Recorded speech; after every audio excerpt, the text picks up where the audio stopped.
preparing. Let's do that. And we are being live streamed into Business Women Rising Above. How are you? Good morning, my lovely ladies.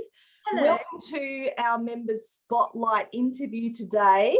Now, I'm going to try and get your name right. Shalina Lodhia. Yeah, did I get it? Yay!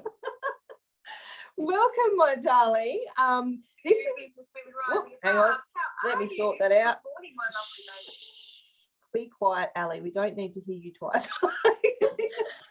Welcome, Shalina. I'm really, really excited to hear what you have to say.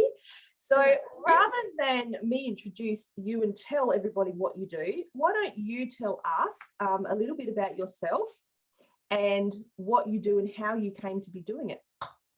So yes, my name is Shalina Lodhia. I'm born and raised in Australia, in Sydney, New South Wales, and I am of Indian origin. My ancestors are from India, and I am a trauma and domestic violence counsellor.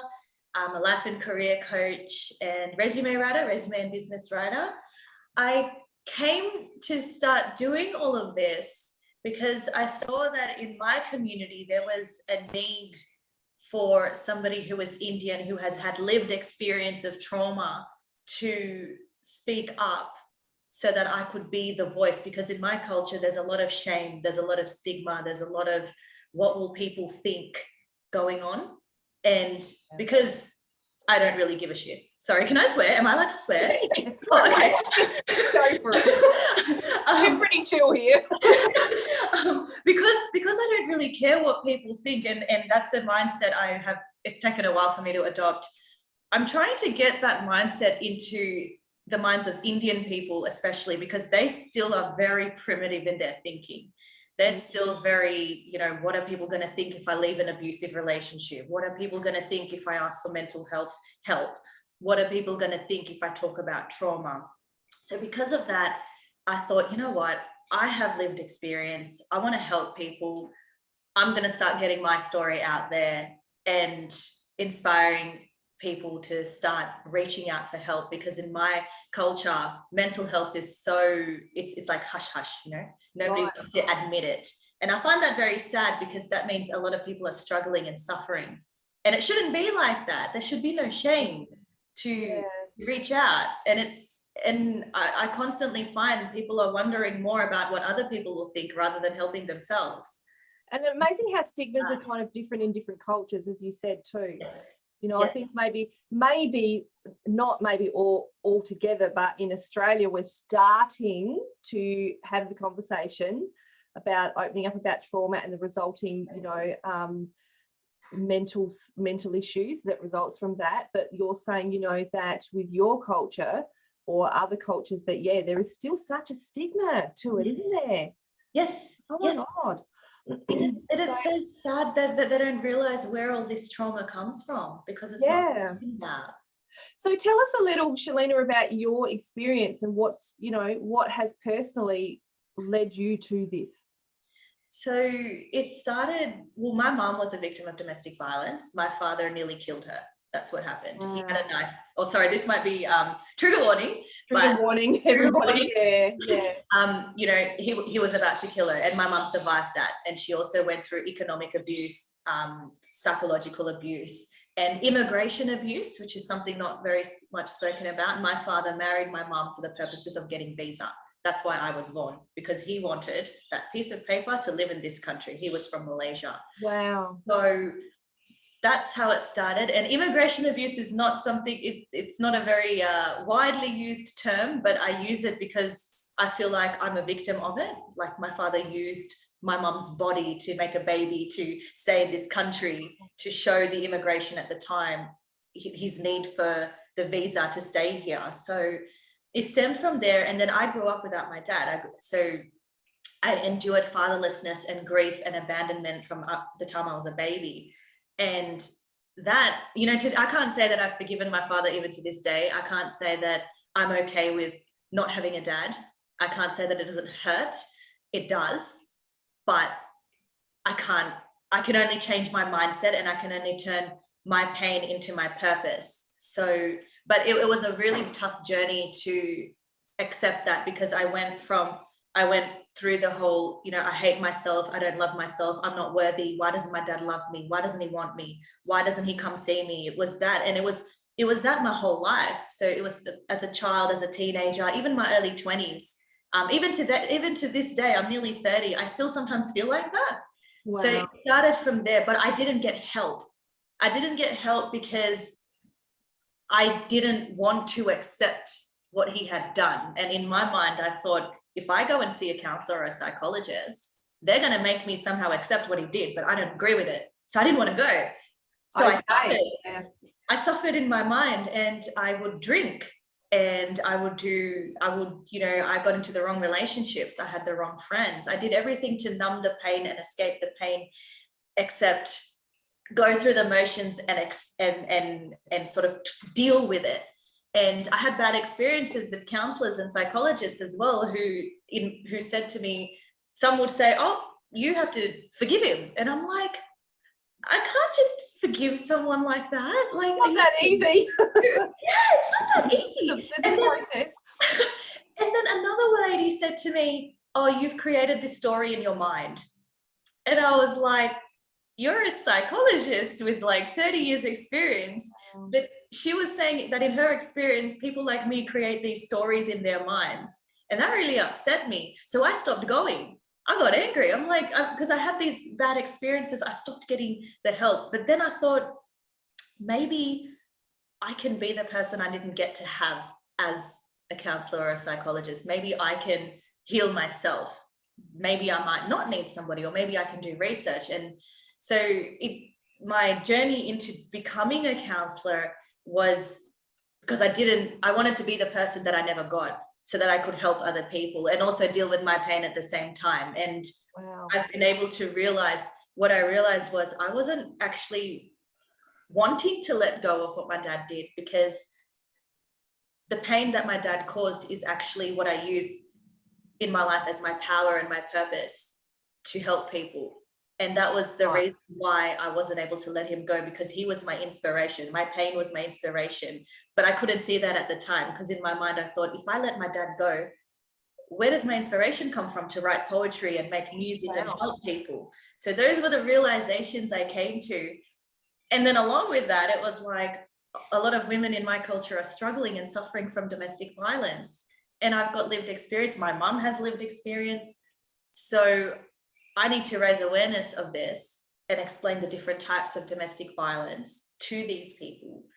And so that's why I do what I do. And I also faced a lot of bullying and racism growing up, which made me feel very suicidal as well. So that was another thing that I went through growing up while dealing with my absent dad. So it was so much mental trauma placed on me that, yeah, it took a while to come out of the darkness.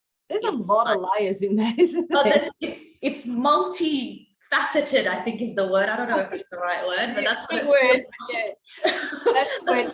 And isn't it wonderful though? And I really resonate. You and I know we've both experienced. I've experienced my own trauma, similar to yours. So the domestic violence side of it and the bullying side of it. But how good is it, in a sense, even though the crap that we've been through, now we can turn it around and be able to help other people. But do you find that as you help other women, that you get healing from it yourself? Yeah, I get healing from spreading knowledge.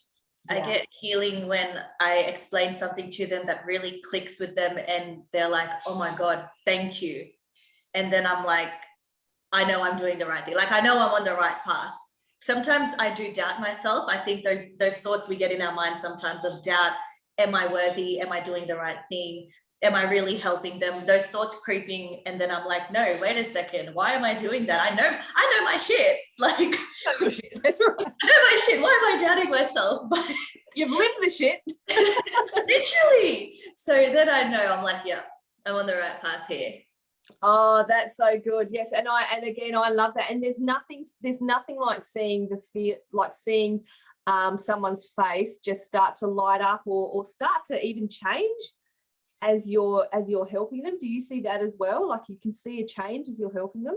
Yes, I'm an empath by nature. So for me, it's always been about validation. And I feel like as soon as you're validating somebody, it's really powerful that they don't feel crazy in their mind. They don't feel like, oh, I'm nuts or nobody understands me. As soon as somebody feels like, hey, somebody understands me and is feeling my pain and is validating me, I think that already gives them strength, and that already makes them feel better. And I felt like when I was growing up, I didn't get validation for how I felt, because people would be like, oh, get over it, or it is what it is, or, you know, those things they say. And I was like, no, but validation is such a powerful tool. We need to use that to empower people. Absolutely. Oh, I'm getting warm fuzzies as I'm talking to you. Now, Shalina, you were saying that something that you wanted to talk about today, and I'm really interested to hear more on this topic, is the topic of intergenerational trauma. This isn't something that, I mean, we hear a lot about domestic violence. We hear a lot about other types of trauma. Can you just explain and talk through this particular topic? I'd love to know more. So intergenerational trauma is the belief systems, the practices, the unhealed traumas and wounds that are passed down from generation to generation, all the belief systems that are passed down. In my culture, there's so much complex intergenerational trauma. It's the reason why so many women stay in domestic violence situations in my culture, because it's been passed down from generation to generation, that as soon as a woman gets married, she is his problem. She can't return back to her parents. And there's so much trauma in the sense that it turns into economic abuse, because my culture is very patriarchal, right? It's very male dominated. So the men go to work, the women sit at home, but that gets passed down as well. So the lack of education gets passed down. The knowledge doesn't get passed down. Knowledge of standing on your own 2 feet, education, getting a job, learning how to do all these things to be an independent woman. These things don't get passed down. And belief systems like education, for example, in my culture, academic abuse is very huge. Children are being forced into study things they don't want to study, or to come home and all they do is study, because their families believe that the only way to get status and the only way to make money and the only way to succeed is through education. So, right. but that turns into abuse in the households. So there's so many belief systems that get passed down, and it's so traumatizing for children and adolescents growing up. And because it's seen as normal, all these things are just normal. You know, my parents did it and their parents did it, and they pass it down. Some scientists actually believe that trauma can be passed down through an epigenetic process. It was studied on Holocaust survivors to see if the trauma that they endured was passed down from one generation to the other. They say that it's an epigenetic process because, in layman's terms, it's a chemical mark that's left on your brain when you face such a strong trauma, because trauma is different for you and I, right? Like trauma is our perception and our reaction, emotional and physical, to an event that we think is distressing. So what I find distressing, you may not, and vice versa.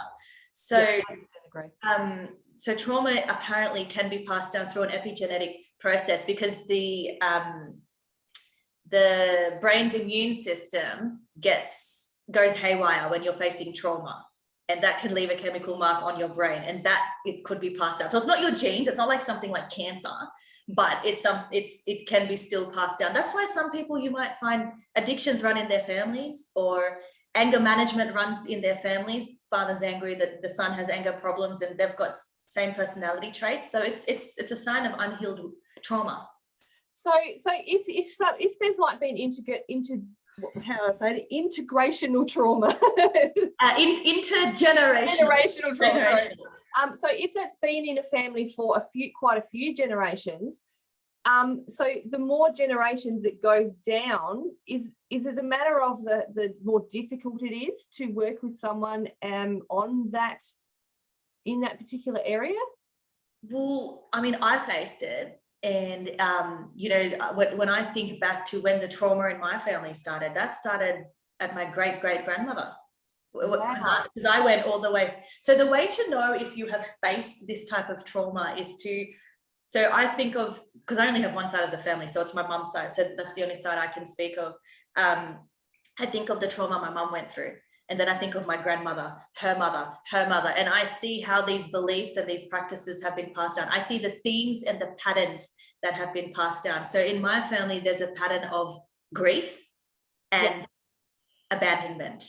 And it's a pattern that has happened in my family from generations for different reasons that it has been passed down. So if we go back and look at things like that, for example, my great grandmother was raised without her mother. So there was grief already there. Yeah. And then my grandmother was, she was the oldest of 14 children. Her childhood was taken away from her because she had to look after all these kids, because my great grandmother was popping out kids because that was the only time her husband was nice to her. So that's all. Oh, wow. Yes. And then my grandmother had my mom and my auntie and whatnot, and it got passed down. But because I'm aware of trauma, I'm aware of familial patterns that get passed down, I'm aware of intergenerational trauma, I know that this shit ends with me. And I know, and the only way to do it is it's hard, but it's almost like forgiving things that you could not, that they didn't have knowledge for. Like, I have to forgive what has happened in the past because they didn't know better, but I do. I know better. Yes. I know where this stems from. So I know how not to pass it to my children by educating myself. But education was not there all these years ago. Nobody knew about intergenerational trauma. Nobody connected the dots. The dots were not connected. I think it's kind of been there, but we didn't know it.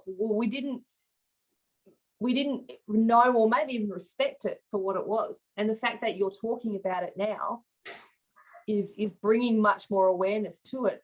And yes. You've kind of just answered a question that came to me. You talked about your children, or like future generations. So when you have had such a significant background, you know, your own intergenerational trauma, my God, I'm getting better at that word. So, you know, do you find that either yourself or some clients that will come to you, they are maybe, and you feel free not to answer this because it's a bit of a personal question, but, you know, are they maybe putting off having their families because they're hesitant or even scared to pass it on still? A lot of them don't know they're going through intergenerational trauma. I have to, because what happens is some of them have problems with their children now, and their children are young. And these mothers will be like, I keep yelling at my daughter and I keep doing this and I keep doing that. And then I ask them, well, where is this stemming from? Where do these practices and beliefs come from? And then it's a whole new can of worms being opened up, because then they'll talk about, oh, my parents did this. And then I'll be like, okay, so what do you know about their parents? And we piece together the story, and then they realize, oh my God, some of the things my parents did wasn't right. The problem is people become parents and they think, oh, I'm a parent, therefore I'm right. I was able to have kids, so I don't need help as a parent. The whole thing is, if you're a parent, you need to keep educating yourself. You're there for your child. You need to learn how to be the best parent you can for your child. But if you don't heal from your trauma, you could be traumatizing your child. And that's what a lot of children are going through. Their parents are traumatizing them intentionally or unintentionally, because the parents don't know how to deal with emotional regulation. They don't know how to deal with their own emotions, their own anger. They don't realize that some of these things were passed down because their parents were the way they were. They're scared to change as well. And they're scared to talk about their own trauma. A lot of people are scared to talk about their own trauma. So they bottle it deep inside, and it comes out in your relationships and in your parenting styles, in your friendships. It comes out in those ways, and that's why children end up suffering. So I have to explain to them that you might actually be causing your child trauma, and not, I don't blame them. I say, by your actions, you could actually be doing this. That's a tough conversation to have, I bet. You know, it is, but because it's so ingrained in my culture, and because I'm Indian and I deal with a lot of Indian women, I get away with saying it. I get away with become you expecting it in a way. They're probably like, they can't get angry at me because it's like, oh, she's Indian, so I can't really say much. But I know I'm very conscious about it, and I know that when I have children, I know what I'm not going to do. I know that I have that much experience with counselling and mental health and with children's trauma. I'm not going to be that parent who passes it down. I'm going to be so aware of myself and constantly checking myself, questioning myself as a parent. But I find a lot of parents, especially Indian parents, they don't question their parenting style. They're like, I'm right, is how they see it. And that's quite sad. Wow. Yeah. So you're talking a lot about the Indian culture. Do you have have clients come to you from other cultures as well? Yes. Or is it Yes. mainly focusing on the Indian culture? My focus ends up being on the Indian culture because a lot of things I talk about, like in my live streams or on my Facebook page, is directly at the Indian culture. However, anybody can face trauma. You know, trauma is worldwide. Scientists estimate that 85% of people in this world have endured trauma. That's a whole lot of people. So my goal is to educate as many people as I can, because intergenerational trauma is not just in the Indian community, but it might be more obvious in the Indian community. That doesn't mean that nobody else faced it, but it just means to be aware of why you might be doing what you're doing, why your family might be doing what they're doing, and trying to connect the dots might help in trying to understand the trauma in your family. And it can really help you heal from trauma when you start to connect the dots. It can really help you. Absolutely. And I really respect what you say too about trauma means something different to everybody. Yes. You know, and that's a point that I make constantly myself too, is that, you know, what I consider to be trauma in my life, someone else might go, well, you know, okay. And maybe do you find, because we have a different perception of trauma, do you find that maybe that's why someone who may have experienced something what they consider to be worse than someone else, and that's where the phrase "just get over it" comes from a lot, you know, because it's like you don't, and this is another one I hear, and I wonder if you hear it too. It's like, you don't understand what I've been through. Yes, it does, because trauma is this overwhelming demand that's placed on your body. It's a rush of emotion. It's like energy and emotion. Emotion is what? Energy in motion. So it's a rush of energy that's going through your body, while at the same time your brain's trying to understand what has just happened when you go through a traumatic event. So it's like a clash of two worlds in your body. And the whole goal with healing and managing trauma, I prefer to use the word managing because sometimes the word healing is overused. It's about control. It's about how to, you know, activate your parasympathetic nervous system, because trauma is connected to your nervous system. So your trauma responses are connected to your nervous system. So it's about, you know, activating your nervous system, your parasympathetic nervous system, how to activate that at the time that you might be facing trauma, or even before that, to help you sort of heal from the trauma. Because our sympathetic autonomic can't say the word, nervous system, that's the part of your body that gets you ready for fight or flight, that gets you ready for danger. That's the alert, like, hey, there's danger, you better get the F out of there. But then when you are dealing with somebody who has faced trauma, you are trying to activate the parasympathetic nervous system. So that restores the body to calm. That restores the body to, you know, to that state of mind that they are okay. Their mouth doesn't feel dry. There's no need to fight or flight. All those symptoms you face when you're going through the trauma. So it's really about explaining to clients and people what happens to your body when you're going through trauma, because most people disconnect their mind and their body. And then they will deal with the trauma, and it's actually connected. They say that emotion is stored in different parts of your body as well. Sometimes that's what leads to chronic illnesses and certain things. I'll back you up there. That's what happens. And I've noticed so many people, they don't connect it, and they struggle. Yeah, because I and you know, without going into my stuff, and I can back, like I said, I will confirm that when you don't deal with things, it reflects in your body, and we don't put two and two together. But no. When we do, it's when you learn to, when you go to someone like you and be educated on that, all of a sudden everything falls into place. It's like, oh, right. Yes. That's why I've got frozen shoulder. That's why I'm having massive pain in that particular area of my body, because I need to heal from this. Yes. Yes. So Shalina, tell us, I was going to have a question. It's totally left my brain. So I'm going to ask you another one. Oh, that's what it was. So have you got, if there's ladies watching this today and they're going, you know, oh my God, you know, I really need to speak to someone about this. Have you got what's one piece of really good advice that you can give ladies who might be, you know, have suffered trauma or suffering trauma and they're looking for some advice? Ooh, I think you have to be ready to speak about the trauma and not be afraid of how you're going to feel about it. A lot of people suppress the trauma because as soon as they have to talk to somebody about it, they are so scared of what's going to happen to them physically and emotionally and how they're going to get out of it. But the whole point is, if you continue to store that trauma within you, you are physically going to suffer. Yeah. You're physically going to feel tired. You're going to feel fatigued. You can even feel acidic. You can feel so many different physical symptoms for not talking about your trauma. And sometimes it doesn't make sense because they think, what is my, I don't know, acidity that I go through in my stomach got to do with my trauma?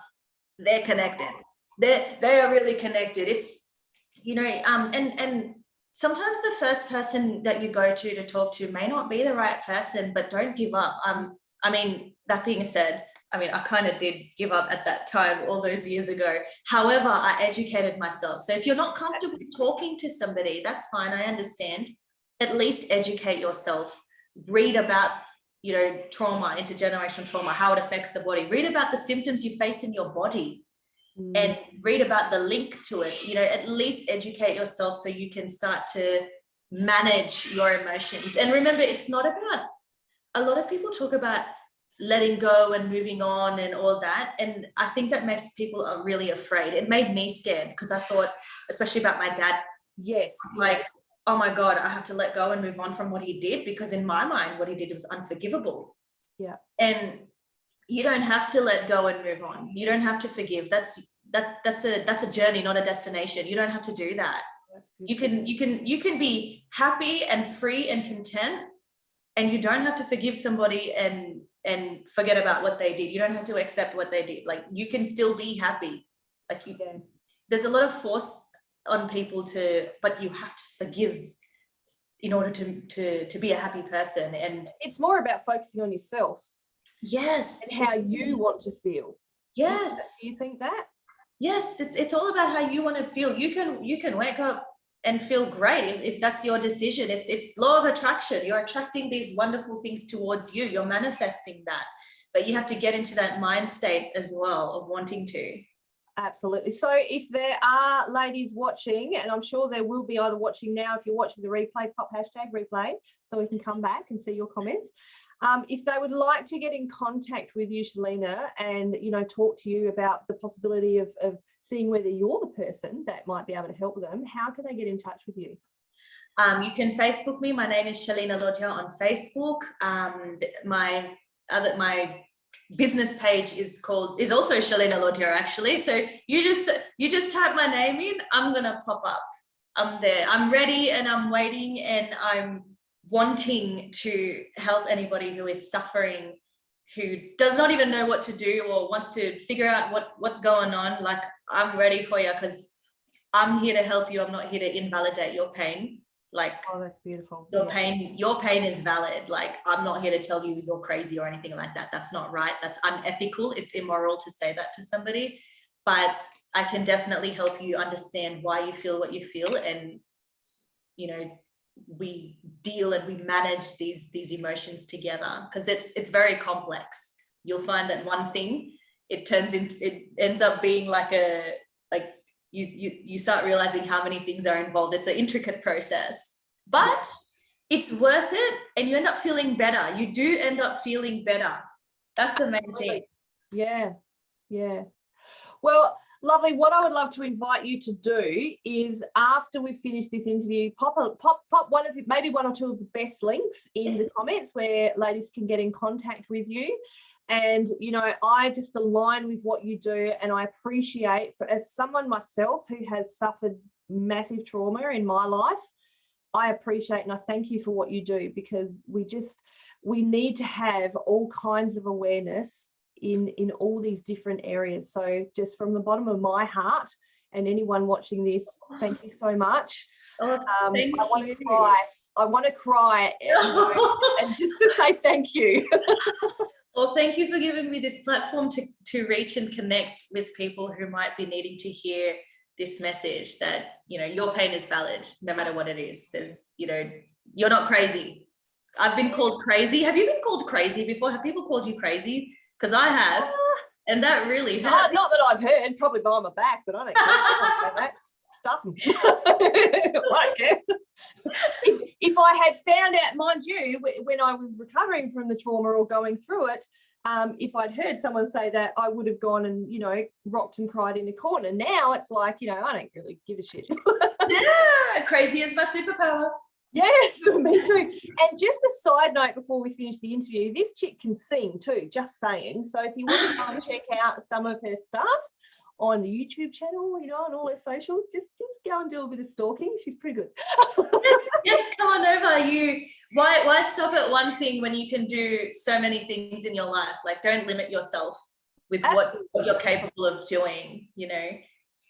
Absolutely. Maybe one day we can do a duet. Yes, let's do it. All right, my beautiful. Thank you so much, Shalina. This has been a really educational chat for me, and I'm sure of all our other girls as well. So thank you so much. Thank you. Thank you for having me. Thank you so much. And so thank you, ladies. We will see you again next week for another Member Spotlight. If you would like to be interviewed in Member Spotlight, we do have plenty of times available coming up. So if you would like to be interviewed, feel free to PM me, and myself and my assistant, we will absolutely make a time for you to be interviewed in the group as well and share all about yourself and your business. All right, every lovely ladies, we'll see you later. Bye. Bye.